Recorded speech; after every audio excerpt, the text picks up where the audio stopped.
토트넘이 20일 영국 런던의 토트넘 호스퍼 스타디움에서 열린 브렌트포드와의 2020-2023 EPL 37라운드 홈 경기에서 1대3으로 역전패를 당했습니다. 이날 경기에서 토트넘은 17승 6무 14패로 승점 57을 얻어 7위를 벗어나지 못했습니다. 이번 브렌트포드전은 유로파 리그 출전 티켓을 노리는 길목에서 매우 중요한 경기였습니다. 그러나 토트넘의 수비진이 난조에 빠졌다는 소식으로 축구 팬들은 절망을 느끼며 팬 커뮤니티에서 난리가 났습니다. 수비의 주축인 로메로는 지난 경기에서 부상을 입어 출전하지 못했으며 바이어 역시 부상으로 출전이 불가능했습니다. 그 결과 토트넘의 수비진은 산체스 1인으로만 출전하게 되며 메이슨 임시 감독은 포획을 사용하는 무리수를 두었습니다. 중앙 미드필더 호이비에르는 부상으로 출전하지 못했고 대신 비스마와 스킵이 조합을 이루어 경기에 출전했습니다. 이러한 상황에서 축구 팬들은 매우 불안한 기분으로 경기를 지켜봤습니다. 그러나 브렌트포드도 아이반 토니가 징계로 무려 8개월 출장 정지 처분을 받았기 때문에 내년 1월까지 아이반 토니 없이 경기를 치러야 하는 상황이었습니다. 이번 경기에서 브렌트포드는 토트넘을 꼭 이겨야 했습니다. 토트넘은 이번 경기에서 반드시 이겨야 했기 때문에 확실히 동기부여가 되는 상황이었습니다. 현장을 중계하는 중계진은 이번이 토트넘의 마지막 홈경기이기 때문에 토트넘이 유로파리그에 진출할 수 있도록 반드시 이겨야 한다고 말했습니다. 또한 홈경기이기 때문에 토트넘 레전드들까지 총출동한 상황이었습니다. 토트넘과 브렌트포드와의 경기는 판타지 풋볼에서 살펴볼 수 있습니다. 전반 이른 시간에 토트넘은 브렌트포드의 페널티 박스 정면에서 프리킥 찬스를 얻었습니다. 매우 좋은 위치였는데 손흥민이 차지 않고 거의 프리킥으로 골을 넣지 못하는 케인이 킥을 차서 상대의 수비벽을 매번 걸리는 슈팅에서 프리킥 찬스에서 클로셉스키가 발뒤꿈치로 내준 공을 달리면서 골문 구석으로 넣어 선취득점을 했습니다. 이 장면을 본 많은 축구 팬들은 케인의 골을 축하하면서도 매우 아쉽다는 평이 지배적이었습니다. 골이 들어가긴 했지만 정말 토트넘은 심하다. 손흥민에게는 제대로 된 기회를 주지도 않으면서 케인에게만 수년간 프리킥을 맡기는데 이 정도 되면 손흥민은 거의 토트넘의 들러리라는 건 아닌가 생각됩니다. 수년간 케인에게 부여된 기회를 손흥민이 부여받았다면 프리킥으로 아마 최소 10골 이상은 넣었을 것입니다. 메이슨이 임시 감독이라서 기대를 했는데 변한 게 하나도 없다는 불편한 심기를 드러냈습니다. 하지만 손흥민은 이런 환경 속에서도 팀의 승리를 위해 고군분투를 했습니다.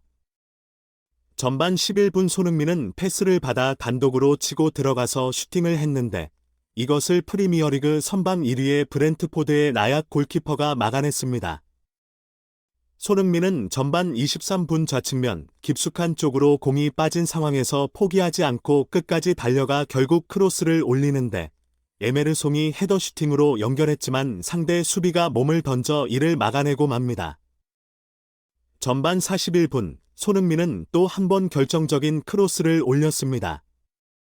오른쪽 모서리 부근에서 공을 소유한 손흥민은 문전에 있는 단주마를 보고 짧고 낮은 크로스를 올렸습니다.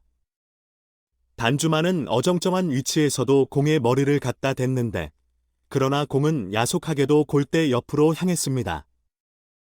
전반이 거의 끝나갈 무렵 손흥민은 상대 수비 공간으로 지능적으로 침투의 패스를 받아 상대 수비를 제치고 슈팅을 했습니다. 하지만 중간에 몸을 날린 브렌트포드 수비진에 막혀 아쉽게 골을 기록하지 못했습니다. 전반전을 아쉽게 1대0으로 마친 후 경기를 중계하는 중계진은 토트넘이 최소한 골 이상 더 넣었어야 하는 경기라고 분석했습니다. 하지만 브렌트포드는 후반 시작과 동시에 오니의 칼을 빼고 담스 고르를 투입했습니다.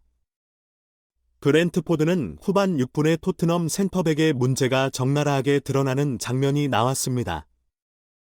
브렌트포드가 스로잉으로 던진 것을 논스톱으로 전방 공격수에게 연결하여 반대쪽에서 쇄도하는 은베모에게 연결해 바로 왼발 슈팅으로 골망을 가르는데 이때 현장 중계진은 이 장면을 보면서 랑글레의 수비 위치가 이상하다는 지적을 합니다. 위험 지역에서 상대가 공을 받지 못하도록 압박을 가하면 이 공간이 비는데 이곳을 센터백들이 커버를 해야 합니다. 그런데 토트넘의 센터백들은 이 정도 수준도 커버를 못하는 참담한 수준입니다. 2008년 시즌에는 61골을 실점하여 토트넘은 최대 실점 동수를 이룬 최악의 수비력을 보인 적도 있습니다.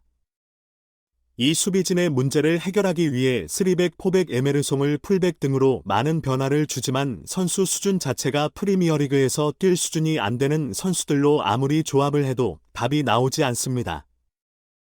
콘테가 남긴 유산을 치울 수 없다는 분석이 나왔습니다.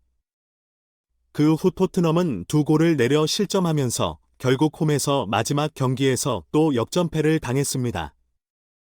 이날 경기를 지켜본 네비 회장은 여러 번 자리를 옮기며 경기를 보았고 경기장에 등장한 네비 아웃 팻말을 든 홈팬들의 모습도 보여주며 현지 팬들의 분노가 이만저만이 아님을 말해주었습니다. 많은 축구 팬들은 수준급 센터백을 바라지 않는다는데요. 한 축구팬은 다음 글을 올려 커뮤니티에서 큰 호응을 얻었습니다. 토트넘은 유럽 대항전에 나갈 수 없기 때문에 이제 최고 수준의 센터백 영입은 물 건너갔습니다. 하지만 유럽 전역에는 특의 2급이 아닌 B급 정도의 센터백 가성비가 좋은 선수들이 널리 있습니다. 심지어 강등권에 있는 팀 중에서도 준첩급 센터백을 토트넘으로 데리고 와도 탄강과 산체스보다 훨씬 안정적인 수비력을 보여줍니다.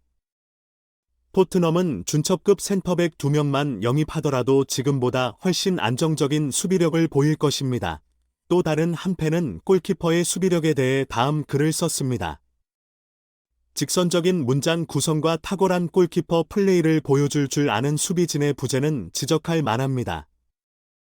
특히 요리스 시즌 1을 보는 줄 알았다는 이유로 혹평을 받았습니다. 축구 통계 사이트에서는 토트넘의 공격진에게 높은 점수를 주었지만 수비진은 최악의 주어 수비진을 닮았다는 지적이 있습니다. 포스터에게는 평점 4점을 준 적도 있었는데 팬들은 경기가 끝난 후 손흥민의 망연자실한 모습을 비판하며 토트넘의 모습을 비판하고 있습니다. 경기장에서 웃고 떠드는 다이어의 모습도 공감할 수 없다는 지적이 있습니다. 토트넘은 브렌트포드에게 역전패를 당해 이제 유럽 대항전에 나갈 가능성이 거의 없어졌습니다. 네비는 새로운 감독을 선임하지 않고 시즌을 버티다가 최고의 참사를 만들었습니다. 하지만 손흥민을 아끼는 축구 팬들은 이해할 수 없는 선발 라인업, 선수 형태, 그리고 세계 최고의 공격수에게 수비를 시키는 저런 감독을 데려오는 네비만 떠나면 지금보다 훨씬 많은 골을 넣을 수 있을 것이라고 말해 큰 호응을 얻고 있습니다. 구독, 좋아요, 알림 설정은 제작진에게 꿈과 행복을 심어줍니다. 이상 판타지 풋볼이었습니다.